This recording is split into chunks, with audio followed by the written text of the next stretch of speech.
தேவனுடைய நாமத்திற்கு மகிமை உண்டாகட்டும். புதிய ஏற்பாடு ஊழியர் ஐக்கியம் என்ற அந்த ஐக்கியத்தின் சார்பிலே ஆதி அப்போஸ்தலர்களின் உபதேச எச்சரிக்கை என்ற தலைப்பிலே தொடர்ந்து பல எச்சரிக்கைகளை சொல்லிக் கொண்டிருக்கிறேன். இன்றைய தினத்திலே என்ன எச்சரிக்கை என்றால், கலாத்தியர் 6ஆம் அதிகாரம், கலாத்தியர் 6ஆம் அதிகாரத்திலே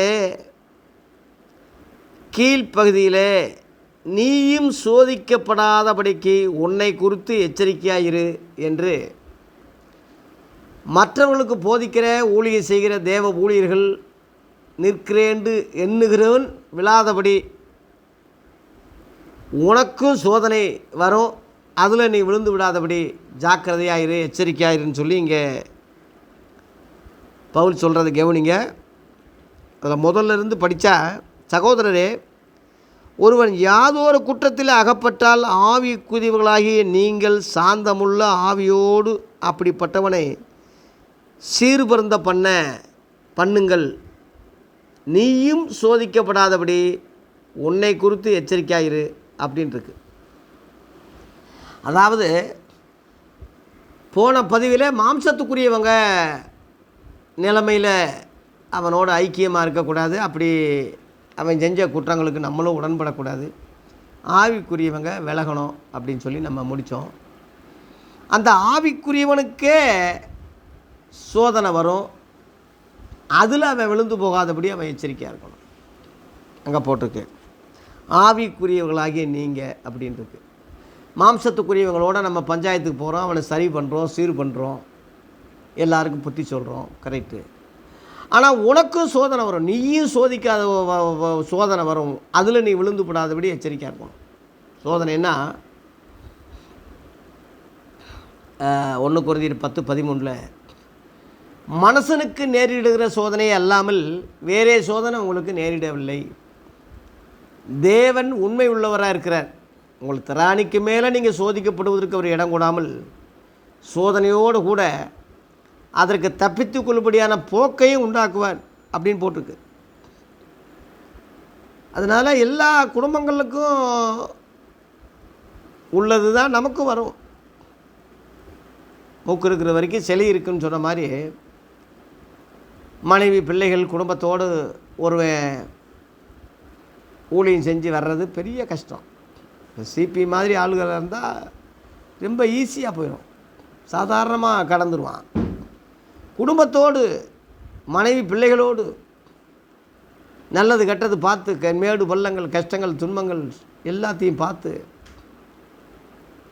ஊழியம் செய்கிறது லேசான காரியம் இல்லை. வீட்டுக்கு வீடு வாசப்படி எல்லா ஆளுக்கும் சோதனைகள், எல்லா கஷ்டங்கள் தான். ஆனாலும் திராணிக்கு மேலே தேவன் சோதிக்க இடம் கொடுக்க மாட்டார்.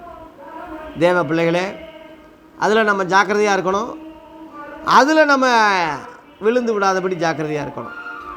ஒரு ஊழியக்காரன் விழுந்து போகிறது காரணம் பெண் விஷயத்தில், பொண்ணு விஷயத்தில், மண் விஷயத்தில், உலகப் பிரகார பொருளாசையில் அநேகர் விழுகிறார்கள். அந்த வகையில் நீ விழுந்து விடாதபடி எச்சரிக்கையாக இருக்கணும். பொதுவாக மாம்ச இச்சை மாம்சம் இருக்கிற வரைக்கும் இருக்கும். மாம்சம் என்றைக்கு ரட்சிக்கப்படுமோ, என்றைக்கு மறுரூபமாகுமோ, என்றைக்கு எடுத்துக்கொள்ளப்படுமோ அது வரைக்கும் போராட்டங்கள் இருக்கும், தொடரும்.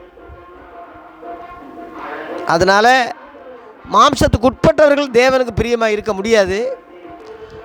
அதனால் விசிட்டிங்கின் பேரில் வீடு வீடாக போகிறது, காப்பி குடிக்கிறது, சாப்பிட்றது, அங்கே தூங்குறது, இந்த காரியங்கள்லாம் மற்ற விசுவாசிக வீடுகளில் உங்கள் சொந்த வீடு மாதிரி நினச்சி செயல்படாமல், அடிக்கடி ஊர் சுற்றாமல், அடிக்கடி கூட்டங்களுக்கு போகிறேன்ட்டு அலையாமல் வீட்டில் உட்காந்து ஜெபம் பண்ணி மனைவி பிள்ளைகளோட நேரத்தை செலவு பண்ணி அந்த மாதிரி காரியங்களில் நீங்கள் ஈடுபட்டால் சோதனைகளில் தப்பித்து கொள்ளலாம்.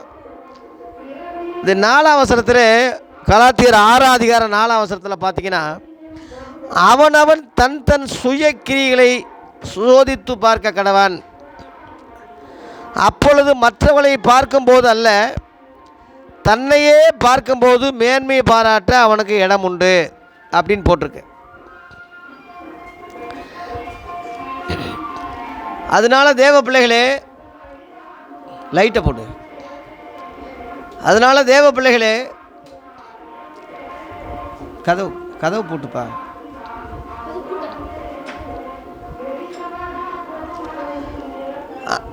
ஆகவே தேவ பிள்ளைகளே, அவனவன் தன் தன் சுய கிரிகளை சோதித்து பார்க்க கடவான். நம்மை நாமே சோதிக்கணும், டெஸ்ட் பண்ணணும். 1 கொரிந்தியர் 13:5 கவனிங்க. உங்களில் இயேசு இருக்கிறாரா? உங்களிலே விசுவாசம் உண்டோ என்று உங்களை நீங்களே சோதித்து பாருங்கள். நீங்கள் பரீட்சைக்கு நில்லாதவர்களாக இருந்தால் இது அறிய முடியாது. பரீட்சைக்கு நில்லாதவர்களாக இருந்தால் நீங்கள் ஜெயிக்க முடியாது. நாங்களோ பயிற்சிக்கு உட்பட்டவர்கள் இருந்தாலும் ஜெயித்தவங்கன்னு பவுல் தன்னை சொல்லிக்கொள்கிறான். இப்போ நமக்குள்ளே இயேசு இருக்காரா இல்லையா, நமக்குள்ளே விசுவாசம் இருக்கா இல்லையா, நம்மை நாமே செக் பண்ணணும், சோதிக்கணும். உங்களை குறித்து நீங்களே ஒரு பேப்பரில் எழுதி பாருங்களேன், யாருக்கும் சொல்லாதீங்க. தனியாக உட்காந்து உங்கள் அந்தரங்க காரியங்கள் உங்களுக்கு தெரியும்ல, உங்கள் மனச்சாட்சிக்கு நீங்கள் மறைக்க முடியாதுல்ல, ஒவ்வொன்றா எழுதுங்க. ஒவ்வொன்றா எழுதி பாருங்கள். உங்கள் நல்ல கிரியைகள் ஒரு பக்கம் எழுதுங்க. உங்களுடைய பொல்லாத நினைவுகள் உங்கள் மனைவிக்கு தெரியாமல், உங்கள் பிள்ளைகளுக்கு தெரியாமல், உங்கள் சபைக்கு தெரியாமல், உங்கள் பாஸ்டருக்கு தெரியாமல் நீங்கள் செய்கிற காரியங்கள்லாம் எழுதுங்க. உங்கள் மனசில் நினைவுள்ள எழுதுங்க, செய்ததெல்லாம் எழுதுங்க. ரெண்டையும் செக் பண்ணி பாருங்கள், உங்களுக்கே தெரியும். தப்பிச்சுக்கலாம். நீங்கள் தயவுசெய்து இந்த காரியத்தை தற்பரிசோதனை, இப்போ உங்கள் உடம்பு முழுவதும் டெஸ்ட்டு பண்ணுங்கன்னு சொல்லி உடம்பெல்லாம் டெஸ்ட்டு பண்ணுறாங்க இல்லையா, உடம்பெல்லாம் உடல் முழுவதும் செக்கப் பண்ணும்போது என்னென்ன குறைபாடுகள், என்னென்ன நிறைவு, என்னென்ன குறைவு, என்னென்ன கஷ்டம் தெரிஞ்சு அதுக்கு தக்க ட்ரீட்மெண்ட் கொடுத்து சரி பண்ணிடுறாங்க இல்லையா. அதுபோல் ஆவிக்குரிய நிலைமையில் உங்களை நீங்களே சோதிங்க, செக் பண்ணுங்கள். அப்படின்னா நம்ம விழுந்து போகாதபடி நம்ம எச்சரிக்கையாக இருக்கலாம்.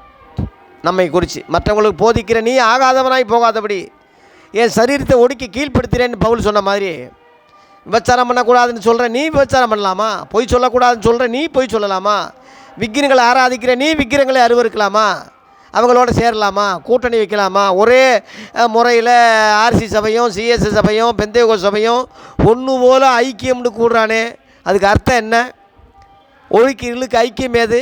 பேலியாடனே விசுவாசிக்க ஐக்கியம் ஏது? விசுவாசிக்க அவிசுவாசிக்க ஏது? தேவனுடைய ஆலயத்துக்கும் விக்கிரங்களுக்கு சம்பந்தம் ஏது?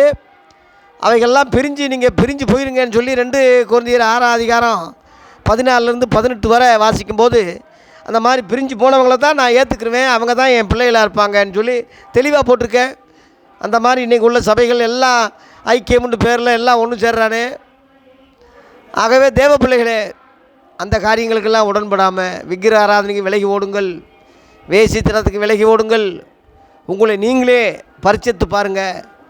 மற்றவர்களுக்கு போதிக்கிற நாம ஆகாதவராய் போகாதபடி உங்களை நீங்களே பரிச்சதை பாருங்கள். நம்மை நாமே பரிச்சித்து பாருவோம். மற்றவங்க போதிக்கிறவங்க ரொம்ப கணக்கு கேட்பார். இவங்க அசால்ட்டாக நம்ம போதிக்கிறோம், நம்ம பரலோகத்துக்கு போயிடலாம்னு நினைக்கிறீங்க. அந்த நாளில் அநேகரை என்னை நோக்கி கர்த்தாவே கர்த்தாவே உமது நாமத்தினாலே தீர்க்கதரிசனம் உரைத்தோம் அல்லவா, உமது நாமத்தினாலே பிசாசினை துரத்தினோம் அல்லவா, உமது நாமத்தினாலே அநேக அற்புதங்களை செய்தோம் அல்லவான்னு சொல்லும்போது ஒரு காலம் உங்களை அறியவில்லை, அக்கிரம செய்கைக்காரரை என்னை விட்டு அகன்று போங்கன்னே சொல்கிறாரு, அக்கிரம செய்கள்னே சொல்கிறார். அப்போ அவங்க தன்னைத்தானே சோதிக்கலை, பார்க்கலை, தனக்கு எவ்வளவு அக்கிரமம் இருக்குன்னு அவங்களுக்கே தெரியல. அங்கே போய் மாட்டிக்கிடுவாங்க. அங்கே விமோசனம் கிடையாது, அதோடு அக்னி கடலுக்கு போக வேண்டியதுதான்.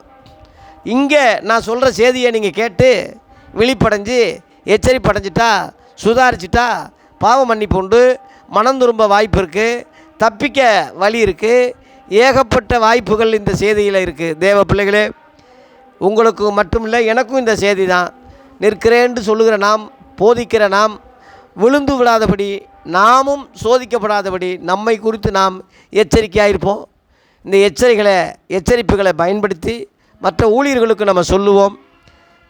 நாளைக்கு ஒரு எச்சரிப்போடு உங்களை சந்திக்கிறேன். கர்த்தர் உங்களை ஆசீர்வதிப்பாராக. நன்றி, வணக்கம்.